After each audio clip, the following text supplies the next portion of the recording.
Praise the Lord. கர்த்தருடைய பரிசுத்த நாமத்திற்கு மகிமை உண்டாக கடவுது. உங்களை சந்திப்பதில் நான் மிகவும் மகிழ்ச்சி அடைகிறேன். இந்த மார்ச் மாதத்தில் கர்த்தருடைய ஆவியானவர் தம்முடைய திருச்சபைகளுக்கும் தம்முடைய பிள்ளைகளுக்கும் தன்னுடைய வாக்கு தத்தங்களையும் தன்னுடைய ஆலோசனைகளையும் கொடுத்து கொண்டே வருகிறார்.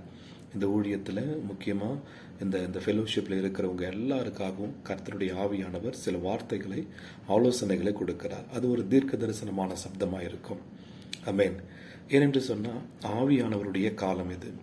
ஆவியானவர் தன்னுடைய சித்தத்தை, தன்னுடைய விருப்பத்தை தம்முடைய பரிசுத்தவான்களுடைய இருதயத்தில் ஏவி அதை தன்னுடைய மக்களுக்கு அனுப்பி கொண்டிருக்கிறார். ஆமென். நாம் ஆவியானவரால் ஆட்கொள்ளப்பட்டவர்கள், அவரால் ஆளுகை செய்யப்படுகிறவர்கள். அவர் ஆளுகை செய்கிறபடினால அடிக்கடி சில சர்க்குலரை அவர் அனுப்பி கொண்டே இருப்பார். சில முக்கியமான விஷயங்களை நமக்கு பாஸ் பண்ணி கொண்டே இருப்பார். அதை நம்ம பார்த்து கொண்டே இருக்கணும். என்று சொன்னால் அந்த காலகட்டங்களில் அவர் கொடுக்குற அந்த இன்ஃபர்மேஷன்ஸ் ரொம்ப ரொம்ப முக்கியமானதுன்னு அர்த்தம். இப்போ ஆவியானவர் கொடுக்குற இன்ஃபர்மேஷன்ஸ் என்னன்னு சொன்னால், இந்த குற்ற மனசாட்சி என்ற ஒரு காரியம் கண்டிப்பாக நம்ம ரட்சிக்கப்படாத நாட்களில் நாம் செய்த ஒரு பாவம் அக்கிரமத்து நிமித்தமாக நமக்குள்ள அந்த கில்ட்டி இருக்கும், அந்த குற்ற மனசாட்சி இருக்கும். நம்ம இப்படி பாவத்தை பண்ணிட்டேனே, இந்த அக்கிரமத்தை செஞ்சுட்டேனேன்னு சொல்லி அந்த மனசாட்சியை அவங்கள கொன்று போட்டுடும். ஆனால் ஆவியானவர் நம்ம ரட்சிக்கப்பட்ட உடனே என்ன பண்ணுறாருன்னா, நம்முடைய பாவங்களையும் அக்கிரமங்களையும் அவர் என்ன பண்ணுறாருன்னா, நம்ம குத்தி காமிக்காம அதை இயேசு சுமந்து தீர்த்து விட்டார். நீ விசுவாசமாயிரு, உன் பாவங்கள் எல்லாம் அறிக்கை செய்ய, கிறிஸ்துவானவர் உங்களுடைய பாவங்களை சிலுவையில் சுமந்து தீர்த்து விட்டார் என்று சொல்லி ஆவியானவரை நமக்கு அந்த ஆலோசனையை கொடுத்து, அந்த வெளிப்பாடுகளை கொடுத்து, சிலுவை மரணத்தை நமக்கு காண்பித்து நாம் என்ன பண்ணுறோம்னு சொன்னால், ஆவியானவர் என்னுடைய அக்கிரமங்களுக்காக, என்னுடைய பாவங்களுக்காக, ஆமென், இயேசு கிறிஸ்துவானவர் சிலுவையில் ரத்தம் சிந்தி பலியானார் அப்படின்னு அந்த எண்ணம் வந்த உடனே நாம் என்ன ஆயிடுன்னு சொன்னால், மனசாட்சியில் கழுவப்பட்டவர்களா ஒரு ரட்சிப்பின் சந்தோஷத்தில் என்ன பண்ணுறோன்னா, நம்ம ரட்சிக்கப்பட்டு மிகவும் சந்தோஷமாக இருப்போம்.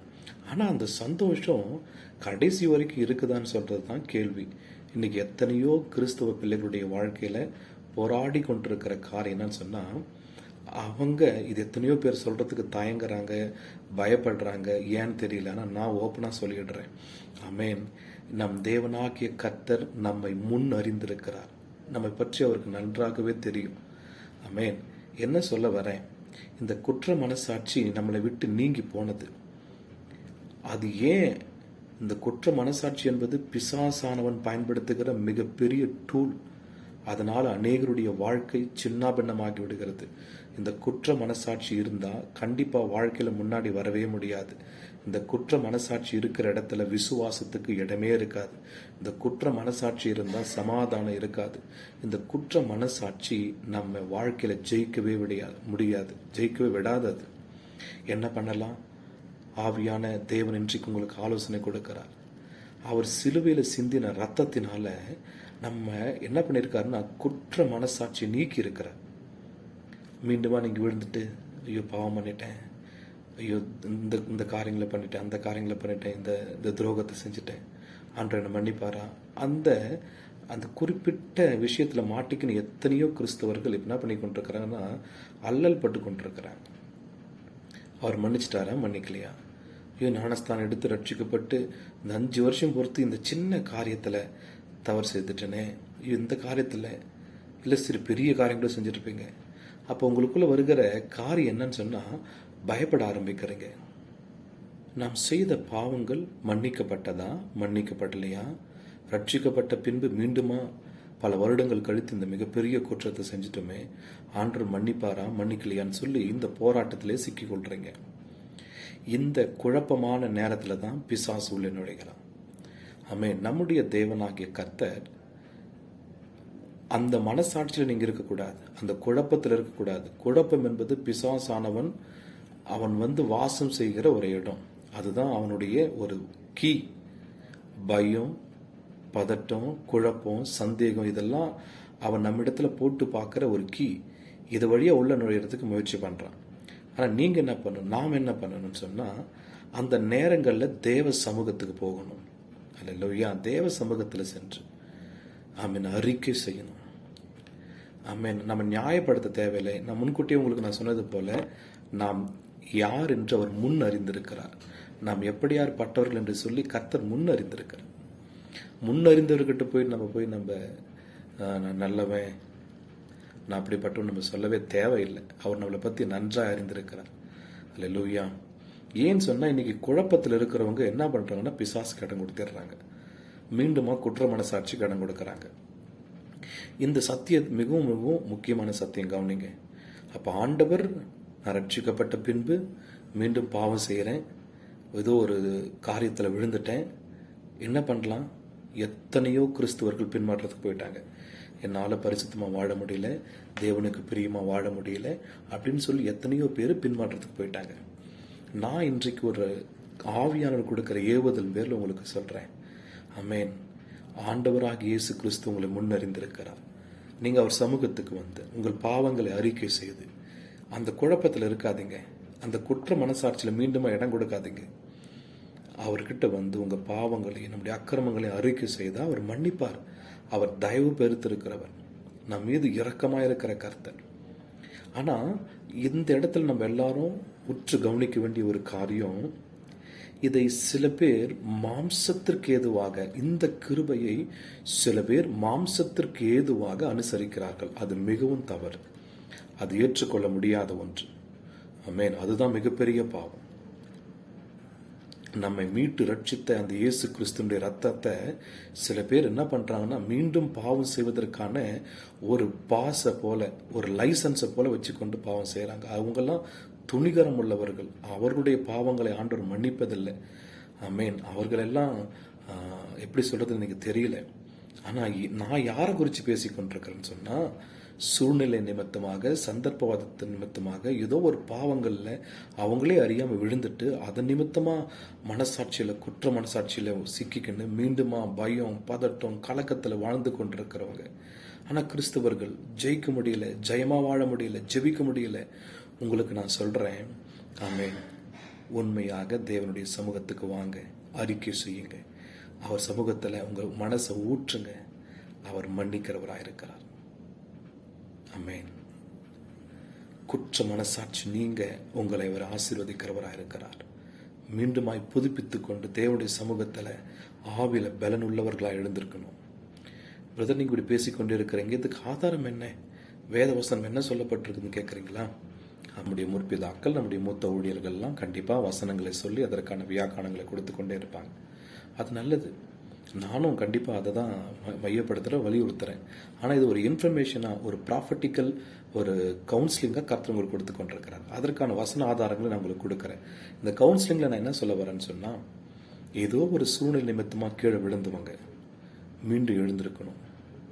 எழுந்து தேவ சமூகத்தில் போய் தங்களை புதுப்பித்து கொண்டு ஆவியில் மீண்டும் பலப்பட்டு தேவனுக்காக நின்றுக்கணும். இயேசு ஒரு காரியத்தை அப்படி தான் சொல்கிறார். உங்களுக்கு ஒரு வசனத்தை காண்பிக்கிறேன். வேதத்தை எடுத்துக்கொண்டவங்க 1 கொரிந்தியர் 13:1 என்ன சொல்லப்பட்டிருக்கிறதுனா, அவரே தேவனால் நமக்கு ஞானமும் நீதியும் பரிசுத்தமும் மீட்புமானார் என்று சொல்லப்பட்டிருக்கிறது. யாரு? அவரே தேவனால் நமக்கு ஞானம், நமக்கு நீதி, நமக்கு பரிசுத்தம், நமக்கு மீட்புமாய் இருக்கிறார். இயேசுதான் நமக்கு பரிசுத்தம், இயேசுதான் நமக்கு ஜீவன், இயேசுதான் நமக்கு ஞானம். ஆமென். நம்முடைய நீதி அவர், நம்முடைய தகுதி அவர், நம்முடைய பரிசுத்தம் அவர் தான். அதுதான் பவுல் இந்த காரியங்களை மிகவும் மையப்படுத்துறார். உங்களுக்கு நான் சொல்றேன். 2 கொரிந்தியர் 3:5-6 வசனத்தில் இப்படி சொல்றாரு, எங்களால் ஏதாகிலும் ஆகும் என்பது போல ஒன்றையும் நாங்கள் யோசிப்பதற்கு நாங்கள் எங்களாலே தகுதியானவர்கள் அல்ல. எங்களுடைய தகுதி தேவனால் உண்டாயிருக்கிறது. புது உடன்படிக்கையின் ஊழியக்காரராய் இருக்கும்படி அவரே எங்களை தகுதியுள்ளவராக்கினார். அந்த உடன்படிக்கை எழுத்துக்குரியதாயிராமல் ஆவிக்குரியதாய் இருக்கிறது. எழுத்து கொள்ளுகிறது, ஆவியோ உயிர்ப்பிக்கிறது. இது எதற்காக சொல்றேன்னா, தேவனுடைய ஊழியம் அது மகத்தான ஊழியம். அந்த ஊழியத்தை செய்வதற்கு கண்டிப்பா தகுதி வேணும் நம்மளுக்கு. ஆனா அவர் என்னன்னு சொல்றாரு கவனிங்க, ஏதாகிலும் ஆகும் என்பதை போல ஒன்றையும் யோசிக்கிறதுக்கு நாங்கள் தகுதியானவர்கள் அல்ல. எங்களுடைய தகுதி தேவனே. ஆமென். தேவன் தான் நம்முடைய தகுதி, அவரே நம்முடைய நீதி. அவருடைய நீதியில தான் நாம் நீதிமான்களாக இருக்க முடியும். அவருடைய தகுதியில தான் நாம் தகுதியாய் வாழ முடியும்.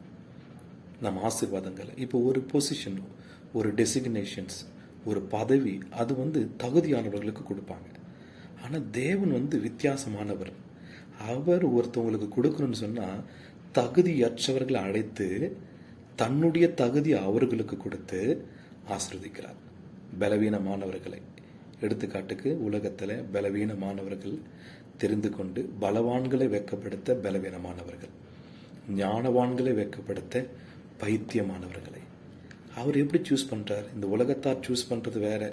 நல்லா இன்டர்வியூவில் நல்லா பாஸ் பண்ணிட்டு இவன் நல்லா படிச்சிருக்கிறானா, இங்கிலீஷ் பேசுகிறானா, நாலேஜ் இருக்குதா, கம்ப்யூட்டர் நாலேஜ் இருக்குதா, அது தெரியுதா, இது தெரியுதான்னு இவங்க இப்படி யார்பட்ட ஒரு கவுன்சிலிங் நடத்தி அந்த பொறுப்பு அவங்க கையில் கொடுப்பாங்க. ஆனால் தேவன் தேர்ந்தெடுக்கிறது யாருன்னு சொன்னால் பலவீனமானவர்கள், பைத்தியமானவர்கள். ஏனென்று சொன்னால் அவர்களுக்கு தன்னுடைய ஞானத்தை டிரான்ஸ்ஃபர் பண்ணுவார், தன்னுடைய பலனை டிரான்ஸ்ஃபர் பண்ணுவார், தன்னுடைய நீதியை அவர்களுக்கு கொடுப்பார், தன்னுடைய மீட்பை, ரட்சிப்பை, ஜீவனை அவர்களுக்கு கொடுத்து ஆமென் அந்த ஜீவனில் அவங்க வாழணும், அந்த நீதியில் அவங்க வாழணும். அந்த தகுதி, எந்த தகுதி? இவர் கொடுக்கிற இலவசமான தகுதியில், இவர் கொடுக்கிற இலவசமான நீதியில் வாழணும். அவர்களுடைய தகுதியில் வாழறதில்லை. ஆமென்.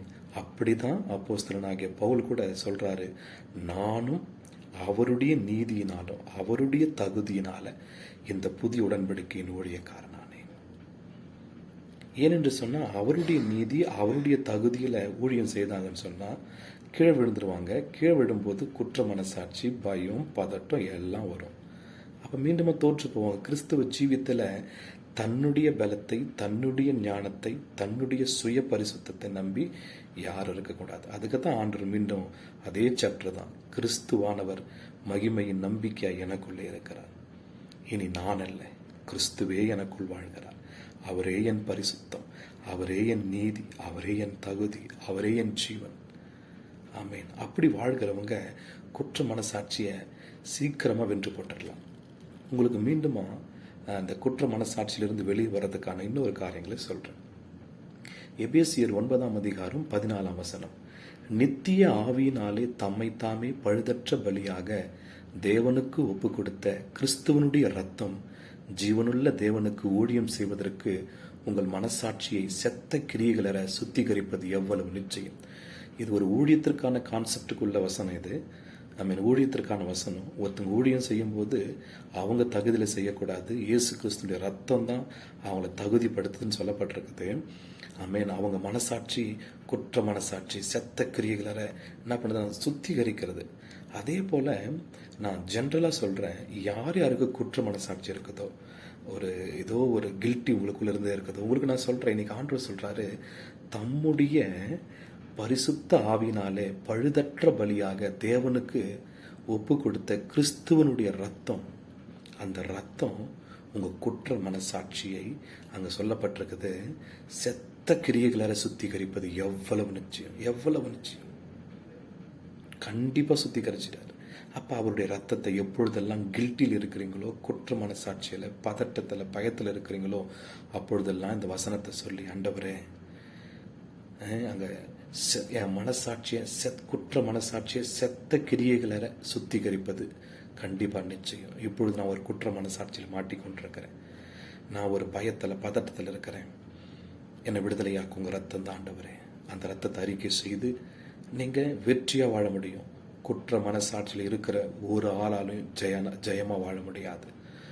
குற்ற மனசாட்சியில், பதட்டத்தில், இருமனம் உள்ளவராக இருக்கிறவங்க, ஒரு பயத்தில், பதட்டத்தில் இருக்கிறவங்க கண்டிப்பாக வாழ்க்கையில் ஜெயிக்கவே முடியாது. ஆமென். அவருடைய நீதியை விசுவாசித்து அவருடைய தகுதி மேலே உங்கள் கண்ணை வைக்கும்போது, ஆமென், நீங்கள் தகுதியற்றவர்கள் தான், உங்கள் நீதி அழுக்கான கந்தை தான். ஆனால் அவர் தன்னுடைய நீதியை உங்களுக்கு ஆடையை அணிவித்து உன்னதங்களில் உங்களை உட்கார வைப்பார். அல்லேலூயா. இந்த வார்த்தையை நீங்கள் பெற்றுக்கொண்டவங்க செத்த கிரியைகளற, குற்ற மனசாட்சி நீங்கள், ஆமென், அவர்கிட்ட கிட்டி வாங்க. அதுதான் மீண்டும் மேற்கொண்டு எபேசியர் 10:19-20 சொல்லப்பட்டிருக்கிறது. ஆகையால் சகோதரரே, பரிசுத்த ஸ்தலத்தில் பிரவேசிப்பதற்கு இயேசுவானவர் தமது மாம்சமாகிய திரையின் வழியாய் புதிதும் ஜீவனுமான மார்க்கத்தை நமக்கு உண்டு பண்ணினபடினால் அந்த மார்க்கத்தின் வழியாய் பிரவேசிப்பதற்கு அவருடைய இரத்தத்தினாலே நமக்கு தைரியம் உண்டாயிருக்கிறது. நமக்கு தைரியம் இருக்குது. என்ன தெரியுங்களா? ஆமேன். அவருடைய உடம்பு கிழிக்கப்பட்டு ஏர் உழுததை போல அவருடைய சரீரம் உழப்பட்டு கிழிக்கப்பட்ட சரீரத்தின் வழியா ரத்தம் சிந்தப்பட்ட அந்த சரீரத்தின் வழியாய் நமக்கு ரட்சிப்பு உண்டு, ஜீவன் உண்டு, நமக்கு தைரியம் உண்டு. ஆமென். இதனால நான் உங்களுக்கு கடைசியாக சொல்லி ஜெபிக்க போறது என்ன தெரியுங்களா? குற்ற மனசாட்சியில் இருக்கிற உங்களுக்கு நான் சொல்றேன், கிழிக்கப்பட்ட இயேசு கிறிஸ்துவனுடைய சரீரம் உங்களுக்கு ஒரு கிருபையை கொடுக்கிறது. அந்த குற்ற மனசாட்சியிலிருந்து வெளியே வர அவருடைய ரத்தம் சுத்திகரித்து உங்களுடைய குற்ற மனசாட்சி நீங்க மீண்டும் மனசுல நல் மனசாட்சி, தைரியம், சந்தோஷம், சமாதானத்தை கொடுக்கிற அவருடைய கல்வாரி, இந்த கல்வாரி தியானம் பண்ணுகிற நாட்கள்ல இவருக்கு இந்த வசனங்கள் அதிகமாக தியானம் பண்ணுங்க.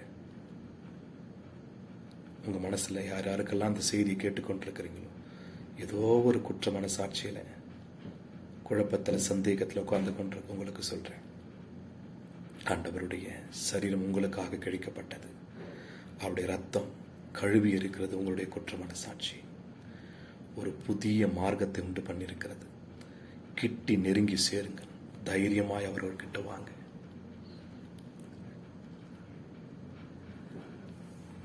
ஸ்தோத்திரம். துர்மனசாட்சி நீங்க தெளிக்கப்பட்ட இருதயம் உள்ளவர்களாய், சுத்த ஜலத்தால் கழுவப்பட்ட சரீரம் உள்ளவர்களாய், உண்மையுள்ள இருதயத்தோடும் விசுவாசத்தின் பூரண நிச்சயத்தோடும் அவரிடத்தில் சேர கடவீர்கள். ஆமென். இந்த செய்தி டிப்ரெஷன்ல உட்கார்ந்து கொண்டு செய்த குற்றங்கள் நிமித்தமா அழுது கொண்டிருக்கிற உங்களுக்காக சொல்றார் ஆண்டவர். Come out from all the depressions. ஆமென். உங்க மன அழுத்தத்திலிருந்து எந்த வகையான டிப்ரெஷனா இருந்தாலும் ஆண்டவர் இந்த வசனத்தை உங்களுக்கு கொடுத்து உங்களை வெளிவர சொல்றார். சுத்த மனசாட்சி அவர் ரத்தத்தினால், கல்வாரி சிலுவையில அவர் சிந்தின ரத்தத்தினால் உங்களுக்கு கிடைக்கிறது.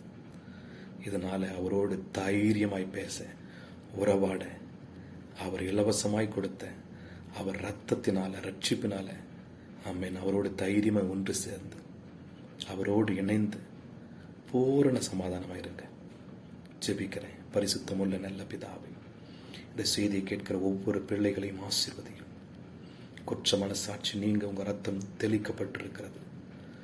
கல்வாரி சிலுவையில ஆண்டவரே, நீர் எங்களுடைய பாவங்களை சுமந்து தீர்த்தீர், எங்கள் அக்கிரமங்களை சுமந்து தீர்த்தீர்.